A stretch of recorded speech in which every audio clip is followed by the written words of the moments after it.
नागद्वार। एक रहस्य की ओर पहला कदम भाग दो। नागमणि का रहस्य। आरव की आंखें झील की सतह पर टिक गई थीं, जहां पानी में हलचल बढ़ती जा रही थी। काले पानी में उठती लहरें किसी जीव के अस्तित्व का संकेत दे रही थीं। उसके हाथ में दादा की दी हुई लकड़ी की माला कसकर पकड़ी हुई थी। दिल की धड़कनें तेज थीं, मगर उसका इरादा अडिग। अचानक झील के बीचों बीच एक विशाल सर्प की आकृति उभरी। उसका फन चौड़ा था, आंखें नीलवर्णीय ज्योति से चमक रही थीं, जैसे पर यह कोई साधारण नाग नहीं था। यह था तक्षक, नागों का रक्षक। कौन हो तुम? बालक।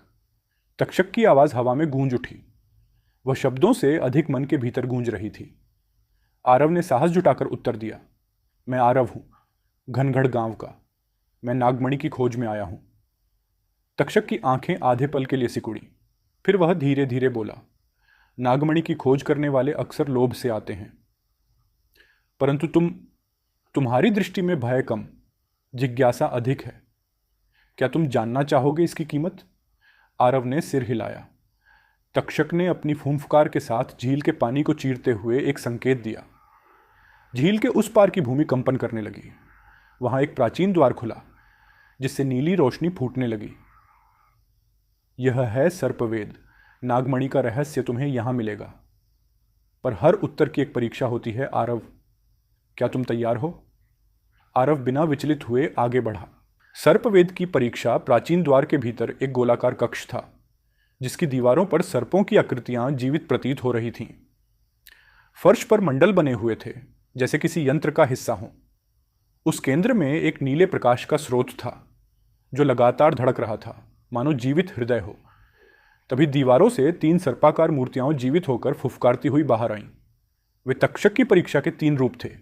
1, अहंकार का नाग 2, भय का नाग 2, मोह का नाग 1, अहंकार का नाग।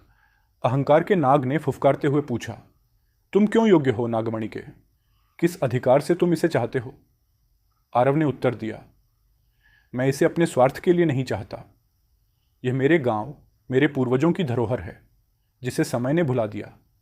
मेरा अधिकार नहीं, मेरी जिम्मेदारी है इसे वापस लाना। अहंकार का नाग शांत हो गया और पत्थर में बदल गया। 2, भय का नाग दूसरे नाग ने अपने फनों से चारों ओर अंधकार फैलाया। चारों तरफ सर्पों की छायाएं लहराने लगीं। क्या मृत्यु से नहीं डरते तुम?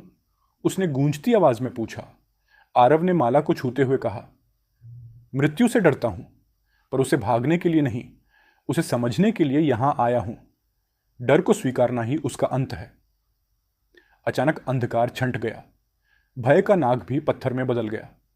3, मोह का नाग तीसरे नाग ने अपने नेत्रों से मोहजाल बुनना शुरू किया। आरव के सामने उसका परिवार, गांव और वैभव के स्वप्न आने लगे। तुम्हें जो चाहिए वह सब मिलेगा। नागमणि तुम्हारी है, बस लौट चलो। आरव ने अपनी किताब खोलकर संस्कृत का वही श्लोक पढ़ा, यह सर्पम न जानेती तब मृत्युम जानाति। जो सर्प को नहीं जानता वह मृत्यु को जानता है। मैं सत्य जानने आया हूं, मोह में फंसने नहीं। मोह का नाग भी शांत हो गया। नागमणि का उदय जैसे ही तीनों नाग पत्थर बन गए, कक्ष के मध्य नीला प्रकाश और तेज हो गया।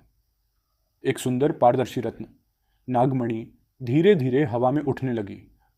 उसका प्रकाश सर्पिल आकृति में फैलता जा रहा था, मानो वह स्वयं चेतना से भरा हो।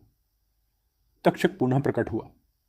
उसने सिर झुकाकर कहा, तुमने परीक्षा पूरी की आरव, पर स्मरण रहे, नागमणि केवल रक्षक के लिए है, स्वामी के लिए नहीं। यह तुम्हें शक्ति नहीं, समझ देगी। आरव ने दोनों हाथों से नागमणि को ग्रहण किया। उस क्षण उसे एक गहन अनुभूति हुई। नागों के इतिहास, उनके संघर्ष और उनके साथ मानवों के टूटे संबंधों की कथा उसके भीतर गूंज उठी। वापसी और जागृति नागद्वार से बाहर लौटते समय आरव को लग रहा था जैसे वह वर्षों का अनुभव लेकर लौट रहा हो। गांव की सीमा पर पहुंचा तो सूरज ढल रहा था। हवा में अब भी वही सरसराहट थी, पर अब वह भयावह नहीं, परिचित सी लग रही थी। गांव वालों ने जब उसे लौटते देखा तो आश्चर्य मिश्रित भय से भर गए, पर आरव ने उन्हें नागमणि दिखाई नहीं। उसने केवल अपनी दादा की माला ऊंची उठाकर कहा, कुछ चीजें लौटानी नहीं, संभालनी होती है। उस रात आरव ने अपनी किताब में एक नया पृष्ठ जोड़ा।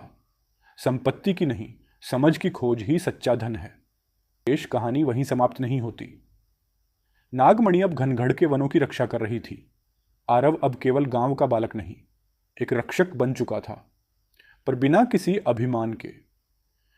उसने जाना था कि नागों का भय केवल अज्ञान का परिणाम है, और नागद्वार अब उसके लिए एक रहस्य नहीं, एक उत्तरदायित्व था। क्योंकि जो सर्प को जानता है वह जीवन को जानता है।